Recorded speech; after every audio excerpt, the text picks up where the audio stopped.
नमस्कार मित्रांनो, मी हेमंत.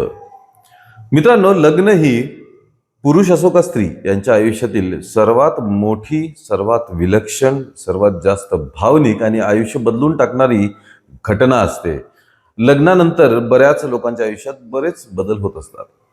पण समाजाला झुगारून अनेक नियमांना, सामाजिक बंधनं ओलांडून लग्न करणं हे तसं वादविवादाचंच ठरतं. आंतरजातीय विवाह, आंतरधर्मीय विवाह यांची चर्चा आपल्या देशात नेहमीच होत असते. आज आपण जी घटना बघणार आहोत त्या घटनेमध्ये नुसतं आंतरधर्मीयच नाही, तर या लग्नाला वेगवेगळे बरेचसे अँगल आहेत. खूपच विलक्षण हे लग्न आहे. एका जेलची जेलर आणि त्या जेलमध्ये खुनाच्या आरोपाखाली जन्मठेपेची शिक्षा भोगत असणारा एक कैदी यांचं लग्न होणं हे किती विलक्षण आहे, किती वेगळी गोष्ट आहे. हे घडलं कसं?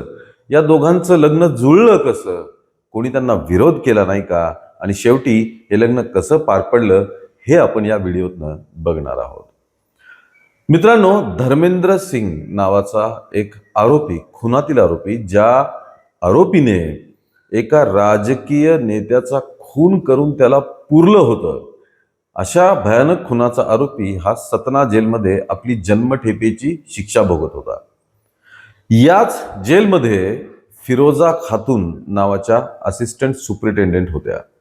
त्यांच्यावरती जेलची जबाबदारी आणि फिरोजा खातून या त्यांच्या कडक शिस्तीसाठी, नियमांसाठी चांगल्या प्रकारे ओळखल्या जातात. धर्मेंद्र सिंग याला आजीवन कारावासाची शिक्षा होती. त्यामुळे तो जेलमध्ये वॉरंट रिलेटेड कागदोपत्री वगैरे जे कामं असतील ती त्याच्यावरती सोपवण्यात आलेली होती. फिरोजा खातून या असिस्टंट सुपरिटेंडेंट असल्यामुळे जवळपास त्यांच्याच अंडर हा धर्मेंद्र सिंग जो आहे त्याचं काम चालायचं. आता धर्मेंद्र सिंग हा खुनाचा जरी आरोपी असला तरी त्याची वर्तणूक अतिशय चांगली होती असं समजते, किंवा असं म्हणतात की तो बोलण्या चालण्यात अतिशय सभ्य होता आणि त्याची वागणूक चांगली होती, कामामध्ये चांगला होता. त्यामुळे तो फिरोजा मॅडमच्या नेहमी आजूबाजूला असायचा.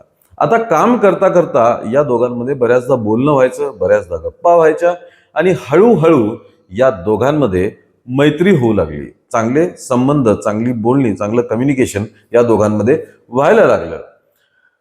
धर्मेंद्रची वागणूक, त्याचं चांगलं वागणं हे बघून त्याची शिक्षा जी आहे ती थोडी कमी करण्यात आली आणि त्याला लवकर त्याच्या शिक्षेतून मुक्त करण्यात आलं.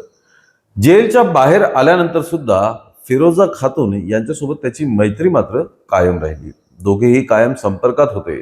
दोघेही एकमेकांना फोनवरती बोलायचे, सुखदुःखात एकमेकांच्या सोबत राहायचे, मित्रमैत्रिणीसारखे एकमेकांना पाठबळ द्यायचे, सपोर्ट द्यायचे आणि अर्थात त्यांच्यामध्ये चांगलीच सखोल मैत्री झालेली होती. हळूहळू या मैत्रीचे रूपांतर प्रेमात झालं. दोघेही एकमेकांच्या प्रेमात पडले. कदाचित फिरोजा खातून यांनी धर्मेंद्रच्या आत गुन्हेगाराच्या पलीकडे लपलेला एक चांगला माणूस बघितला असावा. मग या प्रेमाचं करायचं काय? कारण या प्रेमाचं रूपांतर लग्नात होण्यामागे भल्या मोठ्या अडचणी होत्या. पहिली अडचण धर्माची. एक मुस्लिम महिला आणि हिंदू पुरुष यांचं लग्न इतक्या सहजासहजी होणार कसं? दुसरी अडचण म्हणजे यांचे प्रोफेशन. एक असिस्टंट सुपरिटेंडेंट जेलची म्हणजे पोलीस, आणि दुसरा हा माजी खुनाचा जन्मठेप झालेला भोगून आलेला आरोपी. म्हणजे एक पूर्व तर एक पश्चिम. हे लग्न जुळणार कसं? धर्माची अडचण, प्रोफेशनची अडचण, समाज काय म्हणणार, आणि 100% घरचे तर परवानगी देणारच नाहीत. आणि त्याचप्रमाणे फिरोजा खातून यांनी जेव्हा घरी या बाबतीत सांगितलं तेव्हा घरच्यांनी अतिशय कडाडून या लग्नाला विरोध केला. हे लग्न होऊ शकत नाही, एक तर धर्माच्या बाहेर आणि माजी आरोपी. त्याच्यामुळे फिरोजाच्या घरच्यांनी अतिशय कडाडून विरोध केला. कुठल्याही परिस्थितीत आमची या लग्नाला मान्यता नाही असं ठणकावून सांगितलं. पण म्हणतात ना ते की प्रेमात सगळं काही चालतं. त्याचप्रमाणे फिरोजा खातून यांनी घरच्यांचा विरोध झुगारून धर्मेंद्र सिंग याच्यासोबत लग्न करण्याचा निर्णय घेतला. मग त्यांनी त्यांच्या प्रोफेशनची पर्वा केली नाही, घरच्यांच्या विरोधाची पर्वा केली नाही. कारण धर्मेंद्रला त्या चांगल्या ओळखत होत्या. खुनातील आरोपी जरी असला तरी ते एक प्रासंगिक असतं असं त्यांचं म्हणणं आहे. त्यामुळे फिरोजा आणि धर्मेंद्र यांनी लग्नाचा निर्णय घेतला. दुसरी आश्चर्याची गोष्ट म्हणजे या दोन्ही बाजूंनी विरोध असलेल्या लग्नात बजरंग दलाने उडी घेतली. बजरंग दलच्या कार्यकर्त्यांनी फिरोजा आणि धर्मेंद्र यांना पूर्ण पाठिंबा दिला, पूर्ण पाठबळ दिलं. इतकंच नव्हे तर हिंदू रीती रिवाजाप्रमाणे हे लग्न लावण्यात आलं आणि फिरोजाचं कन्यादान बजरंग दलाच्या नेत्यांनी केलं आणि हिंदू रीती रिवाजाप्रमाणे हे लग्न पार पडलं छत्तरपूरमध्ये. मित्रांनो, आज त्यांचा सुखाचा संसार चालू आहे आणि तो चालावा अशा आपण शुभेच्छा देऊ शकतो. पण लग्न, प्रेम याला खरंच काही सीमा नसते, यालाच खरंच जाती धर्माचं बंधन नसतं.